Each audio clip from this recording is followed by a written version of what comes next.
तो फिल्म की कहानी 40 साल पहले शुरू होती है, जहां वेस्ट बंगाल के चंद्रपुर गांव के एक बड़े से घर में काली मां की पूजा हो रही होती है और पैरेलल में ही एक औरत एक बच्चे को जन्म दे रही होती है। इस औरत को ट्विंस होने वाले थे, जहां पहला तो लड़का होता है। ये सुनकर घर के मर्द काफी खुश होते हैं, लेकिन दूसरा बच्चा लड़की होती है और इस बात को सुनते ही सबके चेहरे के होश उड़ जाते हैं। अब घर में जो पूजा हो रही थी वो एक लड़की कर रही थी, और ऐसा इसीलिए क्योंकि पूजा वही इंसान कर सकता है जिसके सपने में काली मां आई होंगी। इस बात से जयदेव नाम का एक मर्द खुश नहीं था, क्योंकि उसके हिसाब से लड़की को पूजा करने का हक नहीं होना चाहिए। एंड देन हम जान पाते हैं कि घर के अंदर जो एक नई बच्ची जन्मी है, ये घर वाले लोग उस बच्ची की बलि देने वाले हैं। जी हाँ दोस्तों, इनके घर की ऐसी प्रथा थी जिसके अनुसार अगर लड़का हुआ तो ठीक है, लेकिन अगर लड़की होती है तो उसकी बलि दी जाएगी। अब ऐसा क्यों है वो आपको कहानी में आगे पता चल जाएगा। और नाउ आप इतना जान लो कि घर के जो मर्द लोग थे वो लोग जोर जबरदस्ती करके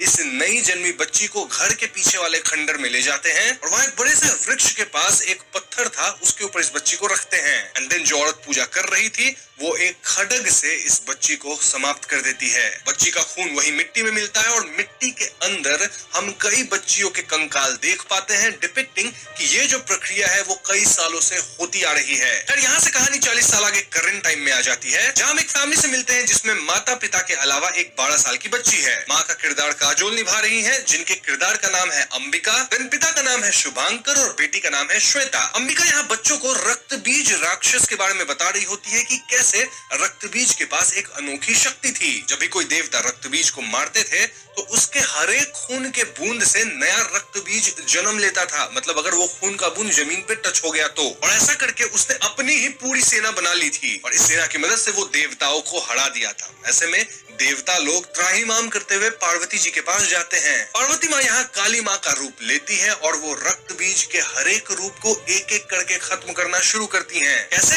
वेल, वो रक्त बीज के हर एक रूप को खत्म करती और इससे पहले कि खून जमीन पे स्पर्श करता, वो खून को अपने जीवा से ग्रहण कर लेती थी। तो इस तरह से फाइनली रक्त बीज मारा गया। अब इस कहानी को सुनने के बाद सीन आगे बढ़ती है, जहाँ अंबिका की जो बेटी श्वेता है वो जिद करने लगती है कि उसे अपने पापा के गाँव जाना है। अंबिका और शुभांकर कभी भी श्वेता को गाँव लेके नहीं गए थे फॉर सम रीजन। दरअसल शुभांकर को कॉल आता है कि उसके पिता अब इस दुनिया में नहीं रहे और ऐसे में शुभांकर को रातों रात अपने गांव वापस जाना पड़ता है। ऐसे यहाँ शुभांकर अकेले ही गांव गया था ताकि वो अपने पिता के लास्ट राइट्स को निभा सके। अब यहाँ हम ये समझ पाते हैं कि शुभांकर का जो गांव है वो एक्चुअली में चंद्रपुर ही है। इनफैक्ट शुभांकर तो उसी घर का बेटा है जिस घर को हमने मूवी के शुरुआत में देखा था, जहाँ पे बच्चियों को मारा जाता है। इतना ही नहीं, शुभांकर के पिता वही क्रूर इंसान थे जिन्होंने बच्ची की बलि दिलवाई थी, जो कि अब इस दुनिया में नहीं है। जो भी शुभांकर यहाँ अपने पिता के लास्ट राइट्स को पूरी करता है एंड देन वो गांव के सरपंच से मिलता है जिसका रोल रोनित रॉय प्ले किए हैं। शुभांकर उनसे कहता है कि वो गांव की जो राजबाड़ी है ना, मतलब जो उसका घर है,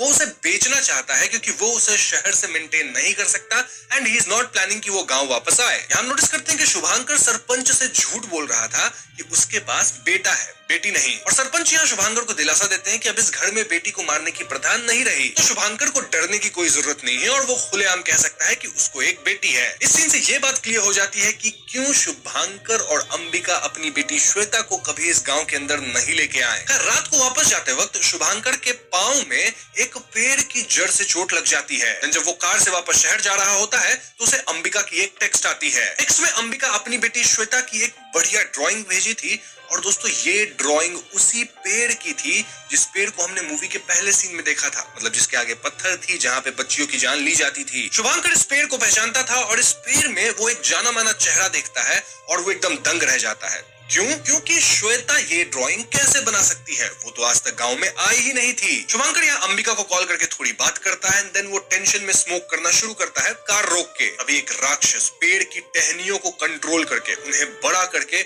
शुभांकर पे हमला करता है, उसके कार को तोड़ देता है और इस हमले में कार में आग लग जाती है जिसमें शुभांकर जल के खत्म हो जाता है। अगले दिन ये खबर अंबिका को मिलती है और आगे के कुछ सीन्स में हम देखते हैं कि अंबिका और श्वेता गांव आए हैं और वो लोग शुभांकर के लास्ट राइट्स को परफॉर्म करे हैं। गांव के सरपंच अंबिका से मिलते हैं और वो कहते हैं कि अगर अंबिका को किसी भी चीज की जरूरत हो तो वो सरपंच से बेझिझक पूछ सकती है। इनफैक्ट गांव वालों से भी पूछ सकती है। अब यहाँ से कहानी 3 महीने आगे आ गई है, जहाँ अंबिका वापस श्वेता के साथ शहर में है और सरपंच अंबिका को कॉल करते हैं। वो कहते हैं कि शुभांकर राजबाड़ी को बेचना चाहता था और ऐसे में वो एक दलाल या ब्रोकर को ढूंढ लेंगे जो कि अंबिका की मदद करेगा राजबाड़ी को बेचने में, क्योंकि वो उसकी ही प्रॉपर्टी हुई। इस सब के लिए अंबिका को बस गांव में आना होगा सब कुछ फाइनलाइज करने के लिए। अब अंबिका गांव वापस जाना तो नहीं चाहती थी, लेकिन राजबाड़ी को बेचने के लिए उसे गांव वापस जाना पड़ता है। और यहाँ श्वेता भी जिद करती है कि उसे भी गांव जाना है, तो अंबिका उसे भी अपने साथ लेके जाती है। चंद्रपुर के राजबाड़ी पहुंच के अंबिका विकास नाम के एक इंसान से मिलती है जो कि इस राजबाड़ी की देखभाल करता आया है। विकास की पत्नी का नाम है नंदिनी और उसकी भी एक 12-13 साल की बेटी है जिसका नाम है दीपिका। दीपिका और श्वेता तुरंत ही अच्छे दोस्त बन जाते हैं और साथ में खेलने लगते हैं। अंबिका नोटिस करती है कि राजबाड़ी में एक मंदिर था जो कि लॉक्ड था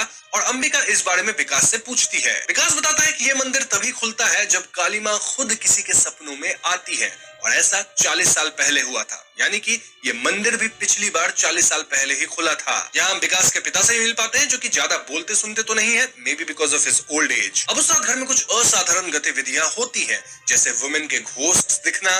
श्वेता की जो टैब थी उस पे अपने आप ट्री की ड्राइंग बन जाती है, जिससे हम समझ पाते हैं कि श्वेता वो ड्राइंग नहीं बनाई है। अब अगली सुबह सरपंच एक ब्रोकर को लेके आते हैं जो कि अंबिका से कहता है कि राजबाड़ी को बेचना बहुत मुश्किल है क्योंकि लोग इसे कर्स्ड मानते हैं। वहीं पैरेलल में दीपिका श्वेता के टैबलेट पे उसी ट्री की फोटो देखती है और वो क्लियरली कहती है कि ये तो सेम वही पेड़ है जो कि पीछे, मतलब राजबाड़ी के पीछे जो खंडर है वहां पे है। ये सुनते ही श्वेता दीपिका से कहती है कि चलो वहां चलते हैं, लेकिन दीपिका क्लियरली कहती है कि हम वहां नहीं जा सकते। क्यों? क्योंकि वहां दुवित्तो राक्षस रहता है। ये सुनने के बावजूद श्वेता खंडर में जाने की जिद करने लगती है और ऐसे में दीपिका उसे खंडर तक लेके जाती है, मतलब खुद अंदर नहीं जाती, बोलती है श्वेता को कि तुम अंदर जाओ, मैं यहीं बाहर वेट करूंगी, लेकिन हाँ खंडर के पास तक लेके जाती है। अब इससे पहले श्वेता अंदर जाती, अंबिका वहां आती है और श्वेता को डांट लगाती है कि वो बिना अपनी माँ को बताए कहाँ घूम रही थी। इसी मोमेंट पे नंदिनी भी आती है और वो अपनी बेटी दीपिका को बहुत डांटती है, सेइंग कि उसे सख्त मना किया गया था कि वो खंडर के पास कभी न जाए। ना अंबिका यहाँ पॉइंट आउट करती है कि दीपिका की पहली पीरियड्स आ गई थी। अब ये सब जब घटना हो रहा था तो इसके दौरान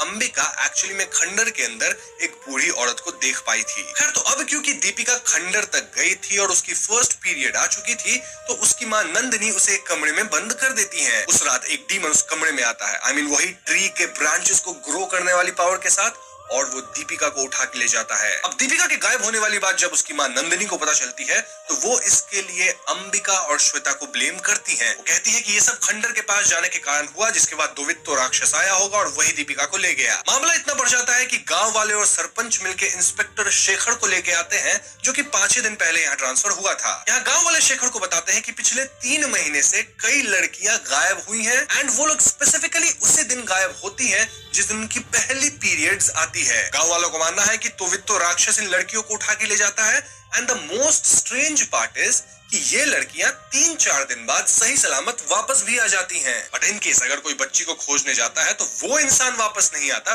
बच्ची तो 3-4 दिन में वापस आ जाएगी। ऑफ कोर्स इंस्पेक्टर शेखर और अंबिका दोनों थोड़े मॉडर्न थे और वो लोग इस बात को नहीं मानते और ऐसे में दोनों खंडर के अंदर दीपिका को ढूंढने जाते हैं। इन्हें दीपिका तो नहीं मिलती, लेकिन अंबिका को वहाँ बच्चों की रोने की आवाज आती है और वो पेड़ के अंदर एक फेस देखती है जो कि उसे लगता है दीपिका की है, लेकिन नजदीक जाने पे वो बस लकड़ी का कार्व्ड आउट फेस था पेड़ के अंदर। खैर, तो छानबीन के बाद उन्हें कुछ नहीं मिलता और अंबिका जब वापस राजबाड़ी आती है तो उनकी बेटी श्वेता उनसे पूछने लगती है कि आखिर इस गांव में ऐसा क्या है कि श्वेता के मम्मी पापा अंबिका और शुभांकर उसे कभी भी गांव नहीं आने देते थे। इस पॉइंट पे अंबिका एक कहानी सुनाना शुरू करती है जो कि इस गांव की कहानी से कनेक्ट होगी। तो दोस्तों, अगर आपको रक्त बीज की कहानी याद हो तो उसे काली माँ मार दी थी, लेकिन रक्त बीज का एक बूंद खून पृथ्वी पे आके गिरा था और वो इसी जगह पे गिरा था जहाँ फिलहाल चंद्रपुर गाँव है। अब आइडियली तो रक्त से रक्त बीज ही उत्पन्न होना चाहिए था, लेकिन यहाँ अंशुजा नाम का एक राक्षस निकला। अब अंशुजा मल्टीप्लाई नहीं कर सकता था लाइक रक्त बीज, ये डिफरेंट था, इसीलिए वो अपनी डीमंस की आर्मी बनाने की सोचता है। अंशुजा का एम था कि वो स्वर्ग, धरती और पाताल लोक तीनों पे राज करे। इसलिए अंशुजा लड़कियों को अगवा करने लगा और उनके अंदर अपनी बीज डालने की कोशिश करने लगा, मतलब जिससे उसके संतान निकले। लेकिन कोई भी लड़की अंशुजा के बीज को जन्म नहीं दे पाती थी, इनफैक्ट लड़कियां खत्म हो जाती थी। आम लड़कियों में इतनी क्षमता नहीं थी कि वो अंशुजा के वंशज को पैदा कर सके और ऐसे में लड़कियां मरने लगी, यानी कि अंशुजा अंशुजा का कहर बरसने लग गया था। तब काली माँ अपने एक भक्त की आंख में एक बूंद रक्त डाल के उसे शक्तियां देती है, जिसकी मदद से वो अंशुजा से लड़ पाएगा। ऐसे में अंशुजा डर के छिप गया और वो सही मौके का इंतजार करने लगा। अब जिस भक्त को शक्ति प्रदान की गई थी उसकी एक बेटी हुई और उस बेटी के अंदर भी शक्तियां थी और ये लड़की अंशुजा की बीज को जन्म दे सकती थी, उसके वंश को आगे बढ़ा सकती थी। तो जब ये लड़की बच्चा करने योग्य हुई, यानी जब उसके पीरियड्स हुए, तो अंशुजा इस लड़की के पेट में अपनी बीज को डाल दिया। ऐसे में लड़की के जो पिता थे वो अपनी ही बेटी को समाप्त कर दिए ताकि अंशुजा का जो वंश है वो आगे न बढ़ सके। अब ये जो ब्लेस्ड फैमिली थी काली माँ द्वारा, इसका ही वंश शुभांकर है और इसीलिए स्पेसिफिकली सिर्फ इस परिवार के अंदर जब भी बच्ची जन्मती है तो उसे समाप्त कर दिया जाता है, क्योंकि वो पोटेंशियल है कि उसके अंदर अंशुजा अपनी बीज डाल सकता है। बेसिकली बच्ची के जन्म के बाद काली माँ की जो पहली पूजा होती है, उस पूजा में बच्ची का बलिदान दिया जाता है। शुभांकर को भी पता था कि उसकी बेटी श्वेता के साथ ऐसा ही होगा, इसीलिए वो गाँव छोड़कर शहर में बस गया था और वो सबको बता रहा था कि मेरा बेटा हुआ है, जबकि वो अपनी बेटी के साथ शहर में रह रहा था और गांव वापस नहीं आना चाहता था। तो यस, ये थी इस फैमिली की पूरी हिस्ट्री। दूसरी तरफ इंस्पेक्टर शेखर और सरपंच गांव की उन लड़कियों से मिलते हैं जो कि पहले तो गायब हुई थी लेकिन वापस आ गई थी। ये लड़कियों से पूछते हैं कि उनके साथ क्या हुआ था, लेकिन लड़कियों को कुछ भी याद नहीं था। इनफैक्ट लड़कियों के साथ कुछ गलत भी नहीं हुआ था और ये मेडिकल टेस्ट करके पता चल गया था। ऑल्दो एक बहुत ही स्ट्रेंज फिनोमिनन ये हो रहा था कि जो भी लड़कियां इस तरह से गायब होके वापस आई थी, उन सब की पीरियड्स परमानेंटली बंद हो गई थी। सरपंच का कहना था कि उसका शक एक बूढ़ी औरत पे है जो कि तंत्र मंत्र करती है और गांव में 24 साल पहले सरपंच ने उसे निकाल दिया था। अब ये वही बूढ़ी औरत है जिसको अंबिका भी देखी थी। खैर, कमिंग बैक टू अंबिका, उस रात उसको साक्षात काली माँ दिख जाती हैं। दिन उसे अपने पति के भी विजन्स आते हैं एक पेज से, जो पेज बेसिकली अंबिका को दीपिका के दादाजी दिए थे, मतलब कि विकास के पिता। और इस पेज के अंदर लिखा था कि बेटी की रक्त से ही राक्षस का अंत होगा और काली माँ का जो खड्ग है वही वरदान बनेगा। अब दोस्तों देखा जाए तो 40 साल बाद अंबिका को काली माँ दिख गई थी और ऐसे में अंबिका मंदिर को खोलती है और यहाँ गांव वालों को भी बताया जाता है कि ऐसा हुआ है, जिससे गांव वाले खुश हो जाते हैं और अब यहाँ काली माँ के पूजा का आयोजन होगा। इसी सब के बीच एकदम से दीपिका भी वापस आ जाती है जो कि गायब हो गई थी। इससे विकास और नंदिनी काफी खुश होते हैं, लेकिन दोस्तों उस रात जब सब सो रहे होते हैं तो हम दीपिका को उठते देखते हैं and she was clearly possessed. Deepika Shweta के कमरे की तरफ बढ़ रही होती है और यहाँ दीपिका को उसके दादाजी रोकते हैं, यानी विकास के पिता। ऐसे में दीपिका पोजेस्ड हालत में अपने दादाजी को ही समाप्त करती है। देन वो श्वेता के रूम में जाती है, उसे उठाती है और उसे चुपचाप कमरे से बाहर निकाल के राजबाड़ी के पीछे खंडर में ले जाती है। यहाँ हम दीपिका के साथ और भी लड़कियों को देखते हैं और ये वही बच्चियां हैं जो कि पहले गायब हुई थी एंड देन वापस आ गई थी और ये सारी बच्चियां पोजेस्ड हालत में थी। इसी दौरान अंबिका की नींद खुलती है और वो श्वेता को गायब पाती है। वो फौरन खंडर की तरफ जाती है जहां वो उन पोजेस्ड लड़कियों को देखती है जो कि अगेन ट्री वगैरह हाथ से ग्रो करके अजीब तरह से वॉल पे चढ़ रही थी और वो अपने साथ श्वेता को भी खींच के ले जा रही थी। ऐसे में अंबिका इनका पीछा करती है और जब वो उस पेड़ के सामने पहुंचती है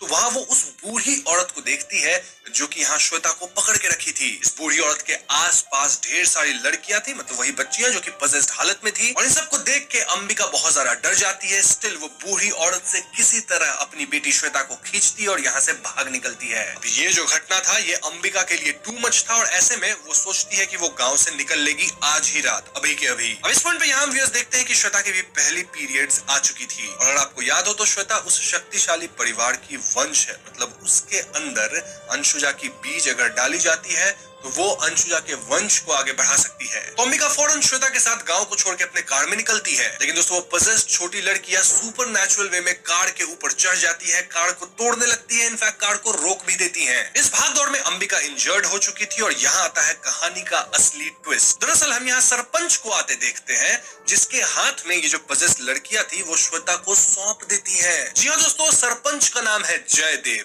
वही जयदेव जिसे हमने मूवी के पहले सीन्स में भी देखा था। जयदेव ही गांव में सारे कांड करवा रहा था, यानी लड़कियों का गायब होना and all that. But the question here is कि जयदेव इन सब से कैसे कनेक्टेड है। इसका जवाब मैं आपको थोड़ी ही देर में दूंगा। फॉर नाउ आप इतना समझ लो कि अंबिका बेहोश हो जाती है और जयदेव श्वेता को लेकर यहाँ से निकल लेता है। तब जब अंबिका की आंखें खुलती है तो वो खुद को उस बूढ़ी औरत की झोपड़ी में पाती है। एज इट टर्न्स आउट कि बूढ़ी औरत कोई गलत इंसान नहीं थी। इनफैक्ट उस दिन पेड़ के पास भी वो श्वेता को बचा रही थी और वो हमेशा से अंबिका एंड श्वेता को बचाने की ही कोशिश कर रही थी। इनफैक्ट ये बूढ़ी औरत और कोई नहीं बल्कि वो लेडी है जिसको 40 साल पहले काली माँ दिखी थी। बूढ़ी औरत बताती है कि जैसा हमने पहले सीन में देखा था कि वो बच्ची को खत्म की थी, 40 साल पहले ऐसा नहीं हुआ था। इनफैक्ट वो बच्ची को खत्म नहीं की थी खड्ग से, साइड में मारी थी। वो लास्ट मोमेंट पे इसलिए रुक गई थी क्योंकि वो समझ गई थी कि काली माँ कभी भी बच्ची का बलिदान मांग ही नहीं सकती। अब जयदेव उस मोमेंट का फायदा उठा के उसे दुत्कारता है, कहता है कि लड़कियां कमजोर होती हैं, एंड देन वो उस औरत के हाथ से खड़क छीन के अपने हाथ से उस बच्ची की बलि दे दिया था। देन जयदेव गांव वालों को भड़काया, जिसके बाद गांव से इस औरत को निकाल दिया गया। देन जयदेव इस औरत के साथ गलत भी किया, एंड देन धीरे धीरे पावर गेन करके वो गांव का सरपंच ही बन गया। अब क्योंकि जयदेव बच्चे की बलि दे दिया था, जो कि अंशुजा राक्षस को नहीं चाहिए था, तो अंशुजा राक्षस जो था वो 40 साल पहले जयदेव को खत्म करने आया था। लेकिन जयदेव उससे माफी मांगने लगा। देन राक्षस भी देखा कि जयदेव का जो हृदय है वो बहुत काला है, कटु है, इसलिए अंशुजा उसे बख्श दिया और बदले में जयदेव को अपना गुलाम बनाया। जयदेव खुद भी उसका गुलाम बनना चाहता था, क्योंकि जयदेव को इससे मिलती है अंशुजा की शक्तियां। जयदेव का काम था सुधांशु के परिवार पे नजर रखना, मतलब कब इनकी बेटी हो जाए, और उस बेटी को मारना नहीं है बल्कि अंशुजा को सौंपना है, ताकि अंशुजा उस लड़की के अंदर अपनी बीज को डाल सके और अपने वंश को बढ़ा सके। अब 3 महीने पहले जब जयदेव को पता चला कि एक्चुअली में शुभांकर की एक बेटी है, तो उस समय से ही वो अपनी आर्मी बनाने लगा, मतलब गांव की उन बच्चियों को गायब करने लगा जिनकी पहली पीरियड्स होती थी, और उन्हें पजेस काइंड ऑफ करके अपनी आर्मी में ज्वाइन कर लिया था, क्योंकि ये बच्चियां उसकी बात मान रही थी और वही सब चीज कर रही थी सुपरनैचुरल वे में। अब दोस्तों, इस सब के पैरेलल में जो बच्चियां गायब होकर वापस आ गई थी, वो अचानक से फिर से गाँव से गायब हो गई थी, और इन सबके साथ जयदेव जो की सरपंच है वो खुद भी गायब था। ऐसे में इंस्पेक्टर का शक सीधा सीधा जयदेव पे जाता है और वो जंगल में जयदेव को खोजने जाते हैं। यहाँ जयदेव अपनी राक्षस वाली रूप में आके अपनी कहानी इंस्पेक्टर शेखर को बताता है, लेकिन इसके ठीक बाद वो इंस्पेक्टर उसके आदमियों को समाप्त कर देता है। कमिंग टू अंबिका, वो फौरन अपनी बेटी को बचाने जाना चाहती थी, लेकिन बूढ़ी औरत उसे रोकती है। वो कहती है कि पहले अंबिका को माँ काली की पूजा करनी चाहिए, जिसके बाद उन्हें माँ काली का आशीर्वाद मिलेगा, एंड देन वो अंशुजा को हरा पाएगी। तो हाँ, अंबिका यहाँ काली माँ की पूजा करती है और उसे वाकई में काली माँ का आशीर्वाद मिलता है। उसके माथा पे वो चंदन लगाती है। इसके बाद अंबिका सीधे खड़ग लेके खंडर वाली जंगल में जाती है, और वहां उसकी भिड़ंत तो होती है अंशुजा, यानी कि जो अपने गांव का सरपंच है, जो कि अंशुजा के रूप में आ गया है जयदेव, उससे। यहाँ अंबिका को अपनी बेटी क्लियरली लटकी हुई दिख रही थी, और इस पॉइंट पे अंशुजा यानी कि ये जयदेव जो है वो क्या करता है कि वो बाकी लड़कियों को अंबिका पे हमला करवा देता है, जो कि उसके कारण पजेस थी। अब अंबिका इन लड़कियों को मार भी नहीं सकती थी, क्योंकि इन लड़कियों की तो कोई गलती नहीं थी। तो यहाँ अंबिका को फाइनली यूज होता है माँ काली का आशीर्वाद, जहाँ पे वो जब भी किसी लड़की के माथे पे अपना हाथ रखती तो उस लड़की का पोजेशन हट जाता था और वो नॉर्मल होकर बेहोश हो जाती थी। तो इस तरह से अंबिका सभी लड़कियों का पोजेशन हटा देती है। इसके बाद अंबिका खड़ग लेके सीधा जयदेव से भिड़ती है, लेकिन जयदेव अपनी ट्रीज वाली पावर यानी ब्रांचेस को ग्रो करना, जैसे ग्रूट करता है मार्वल यूनिवर्स में, उसका इस्तेमाल करके अंबिका को जकड़ लेता है। जयदेव अंबिका से कहता है कि तुम काली माँ नहीं हो और मैं रक्त बीज नहीं हूँ, उससे पावरफुल हूँ। ये कह के जयदेव अंबिका के हाथ पैर दोनों तोड़ देता है, देन गर्दन तोड़ के उन्हें समाप्त ही कर देता है। इसका जयदेव पेड़ की शाखाओं से श्वेता के आसपास एक ओवल सा चैम्बर बनाता है, which means कि वो श्वेता के अंदर अपनी बीज को डाल रहा है। वहीं अंबिका जमीन पे मृत पड़ी होती है, लेकिन उसके खून का एक बूंद जमीन में जाता है, और ये बूंद जमीन के अंदर जाता है। जमीन के अंदर क्या है? उन बच्चियों की आत्माएं, उनकी कंकाले, जो कि कई सदियों से यहाँ पे सैक्रिफाइस होती आ रही थी। इन बच्चियों की आत्मा जागती है। देन काली माँ का आशीर्वाद भी अंबिका पे था, जिससे अंबिका के हाथ पैर वापस से स्ट्रेट होते हैं, सीधे हो जाते हैं। देन अंबिका लिटरली जागती है और काली माँ के अवतार में हवा में उड़ने लग जाती है, हाथ में खड़ग लिए। देन वो जयदेव से कहती है कि बुराई कभी जीत नहीं सकती। फिर वो जयदेव पे हमला करती है, उसे इधर उधर पटकती है और फाइनली समाप्ति ही कर देती है। वहाँ यहाँ सरपंच जयदेव मरा है, यानी कि अंशुजा जो राक्षस था वो भी मर गया है, क्योंकि वो राक्षस काइंड ऑफ जयदेव से ही मिल गया था, उसको ही सारी पावर्स दे दिया था। इसके बाद अंबिका श्वेता समेत बाकी लड़कियों के साथ जंगल से बाहर निकलती है, और इन्हें देख के गांव वाले बहुत खुश होते हैं। वो बूढ़ी औरत भागी भागी श्वेता के पास आती है और श्वेता को छू के वो कहती है कि श्वेता के अंदर अंशुजा का बीज आ चुका है। जी हाँ दोस्तों, ऐसे में लगता है कि शायद अंबिका को अपनी ही बेटी श्वेता की प्राण लेनी पड़ेगी, ताकि अंशुजा का बीज आगे ना बढ़ सके, उसका वंश ना बढ़ सके। लेकिन जैसे ही अंबिका खड़ग उठाती है, हम वहाँ नवजात बच्चियों की आत्माओं को निकलते देखते हैं। और इससे पहले अंबिका खड़ग चलाती, यहाँ जो बूढ़ी औरत थी वो उसे रोकती है और वो अंबिका को समझाती है। बेसिकली माँ काली जब पहले आशीर्वाद दी थी, अपना खड़ग दी थी, तो इसका मतलब ये था कि इस आशीर्वाद और खड़ग की मदद से अंशुजा डीमन से लड़ना है, ना कि इस खड़ग से बच्चियों के प्राण लेने हैं। लेकिन गांव के जो पुरुष लोग थे वो लोग अपनी नामर्दांगी दिखा दिए, और वो लोग डीमन से लड़ने के बजाय बच्चियों को ही समाप्त करने लगे, ताकि डीमन कभी अपने वंश को आगे ना बढ़ाए। बेसिकली खड़ग से शैतान को मारना था, सबको बचाना था, लड़कियों को ही बचाना था, लेकिन ये लोग लड़कियों को ही मारने लगे। और जहाँ तक श्वेता के अंदर के बीज की बात है, तो उस बीज को तो काली माँ खुद ही खत्म कर देंगी। जी हाँ दोस्तों, यहाँ श्वेता के अंदर का बीज नष्ट हो जाता है, मोस्टली क्योंकि काली माँ उसे खत्म की, प्लस बच्चों की जो आत्मा थी उनका आशीर्वाद था एंड ऑल दैट। तो हाँ, खड्ग से बच्चियों को नहीं मारना था, शैतान को मारना था, जो कि फाइनली अंबिका कर दिखाई थी। तो हाँ, एंड में सब कुछ अच्छा हो चुका है और आसमान में हम काली माँ को भी देख पाते हैं। अब दोस्तों यहाँ में एक और सीन दिखाया जाता है जहाँ पे इस फिल्म को शैतान मूवी से कनेक्ट किया गया है। तो शैतान मूवी के अंदर आर माधवन का कैरेक्टर था ना, वनराज। हम उस कैरेक्टर को देखते हैं जो कि इस पेड़ वाली जगह पे आता है। वो अंशुजा के बिखरे शरीर के धूल को उठाता है और जैसे ही वो ऐसा करता है वो अंशुजा से काइंड ऑफ पजेस होने लगता है। मतलब पजेस नहीं हो रहा है, बेसिकली वो अंशुजा के पावर्स को यूज कर रहा है अपने लिए, ले चुका है पावर्स। वनराज कह रहा होता है कि लोग सोचते हैं कि शैतान खत्म हो गया, लेकिन शैतान कभी भी खत्म नहीं होता। अब दोस्तों क्लियरली यहाँ हमें आर माधवन का चेहरा तो नहीं दिखाया गया है, लेकिन जब फिल्म शुरू ही हो रही थी तो स्टार्ट में ही जब आता है ना कौन कौन से कास्ट एंड क्रू हैं, तो स्पेशल थैंक्स में आर माधवन का नाम लिख दिया गया था, जिससे फिल्म शुरू होने से पहले में पता चल गया था कि उनका कैमियो होगा। तो यस, ये आर माधवन का जो वनराज कैरेक्टर है वही है फ्रॉम द शैतान मूवी, और इस पॉइंट पे फिल्म खत्म होती है। तो दोस्तों ये थी माँ फिल्म की कहानी, और ये कहानी काफी हद तक स्ट्रेट फॉरवर्ड है। अब यहाँ जो लास्ट में शैतान मूवी से कनेक्शन दिया गया है वो थोड़ी सी कंफ्यूजिंग है, लेकिन चलिए उसके सारे पॉसिबिलिटीज पे बात कर लेते हैं। तो पहली पॉसिबिलिटी है कि माँ फिल्म एक्चुअली में शैतान की प्रीक्वल है, मतलब वनराज यहीं से पावर्स हासिल किया था जिसके बाद वो वशीकरण करना शुरू किया। But I personally do not believe in this theory. क्यों? क्योंकि मैं चाहता हूँ कि ये यूनिवर्स ज्यादा एक्सपैंड हो, और इसलिए मैं लाया हूँ यहाँ दूसरी थियरी। दूसरी थियरी के हिसाब से